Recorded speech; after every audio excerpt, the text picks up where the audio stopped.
Welcome to నమస్తే తెలంగాణ. నేను మీ రాణి ప్రతుష. గుంపు మేస్త్రి చెప్పేదొకటి చేసేదొకటి. వినేవాడు ఉండాలే కానీ కాకమ్మ కథలు చెప్పమంటే రేవంత్ మించినేడు ఉండడమో. ప్రగల్భాలు పలకమంటే మన సీఎం తర్వాతే ఎవరైనా. అధికారంలోకి వచ్చిన 2 ఏళ్లలో ఢిల్లీకి రేవంత్ పోయింది అక్షరాల 58 సార్లు.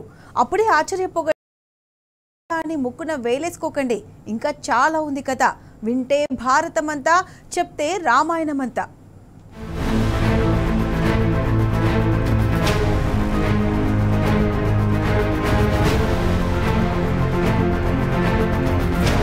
రెండేండ్లలో 58వసారి రేవంత్ ఢిల్లీ పర్యటన. ఈసారి 10 నిమిషాల కోసమే టూర్. ప్రైవేట్ జెట్ మాట్లాడుకుని ఢిల్లీ వెళ్ళొచ్చిన గుంపు మేస్త్రి.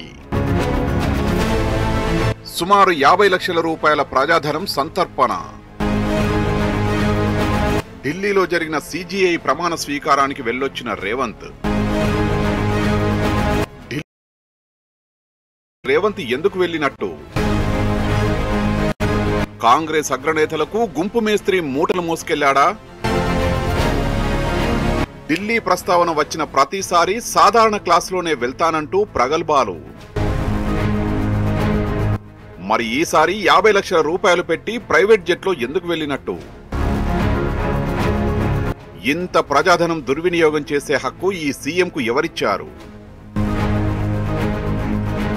కేవలం 10 నిమిషాల పర్యటన, కానీ దానికోసం తక్కువలో తక్కువ 50 లక్షల రూపాయల ప్రజాధన సంతర్పణ.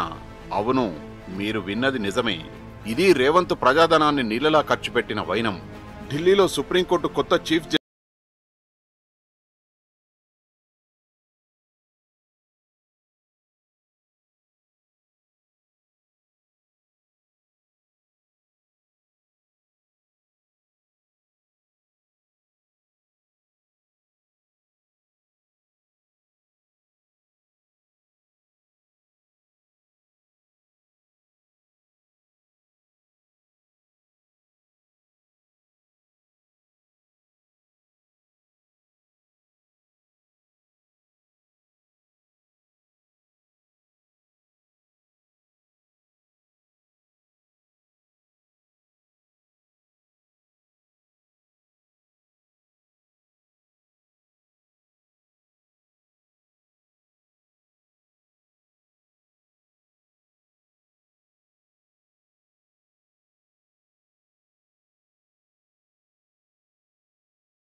కాలంలో 58 సార్లు ఢిల్లీకి తిరిగాడు రేవంత్ రెడ్డి.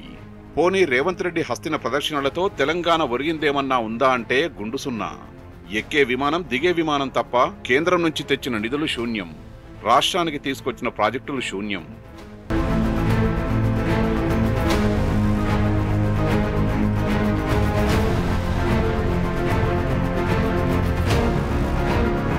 ఆర్థిక క్రమశిక్షణతో సాగిన కేసీఆర్ పాలనలో తెలంగాణ వైభవం సంతరించుకుంటే, గాడి తప్పిన రేవంత్ పాలనలో అధోగతి పాలవుతోంది. రాష్ట్రంలో కీలకమైన శాఖ అన్ని రంగాల్లో విఫలమయ్యాడు. ఫెయిల్యూర్ రేవంత్ పాలనలో తెలంగాణ ఆగమైపోతోంది. పరిపాలన గాలి కొదిలేసి పదవుల కొట్లాటలో బిజీగా ఉన్నారు. 58వసారి ఢిల్లీ పోయిన రేవంత్ రెడ్డి తన సొంత ప్రయోజనాల కోసమే పాకులాడుతున్నాడు. అసలు రేవంత్ ఢిల్లీ టూర్ల వెనుక అర్థం పరమార్థం స్వప్రయోజనమే. దానిని కప్పిపుచ్చుకునేందుకు రాష్ట్ర అభివృద్ధి పేరుతో ప్రధాని మోదీ ఇతర కేంద్ర మంత్రుల్ని కలుస్తున్నారు. ఈ కలయికలోనూ లోగుట్టు వేరే ఉందని కాంగ్రెస్ నేతలే గుసగుసలాడుతున్నారు. ఇప్పటి వరకు 58 సార్లు ఢిల్లీకి వెళ్లగా ఇందులో ప్రధాని మోదీని, బీజేపీ నేతల్ని కలిసిన సందర్భాలే ఎక్కువగా ఉన్నాయని చెప్తున్నారు. కొన్నిసార్లైతే రేవంత్ రెడ్డికి కాంగ్రెస్ పార్టీ అధిష్టానం కన్నా బీజేపీ పెద్దలే మిన్నా అన్నట్లుగా వ్యవహరిస్తున్నారని అసలు కాంగ్రెస్ నేతలు విమర్శిస్తున్నారు.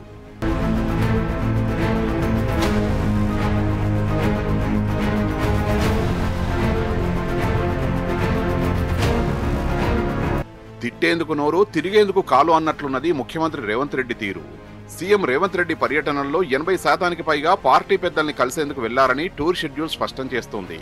ఎక్కే విమానం, దిగే విమానం తప్ప ఇప్పటి వరకు రాష్ట్రానికి రేవంత్ రెడ్డి కొత్తగా సాధించుకుని తెచ్చింది ఏమీ లేదు. 58 సార్లు ఢిల్లీ చుట్టూ ప్రదర్శనలు చేసిన అధిష్టాన పెద్దలు రేవంత్ రెడ్డిని కనీసం దగ్గరికి తీసుకోవడం లేదు. మొత్తంగా పార్టీ పెద్దలను విదేశీ నేతలను కలిసిన సీఎం రేవంత్ రెడ్డికి ఢిల్లీ సురక్షిత స్థావరం అయిందా అంటే అవుననే అంటోంది తెలంగాణ.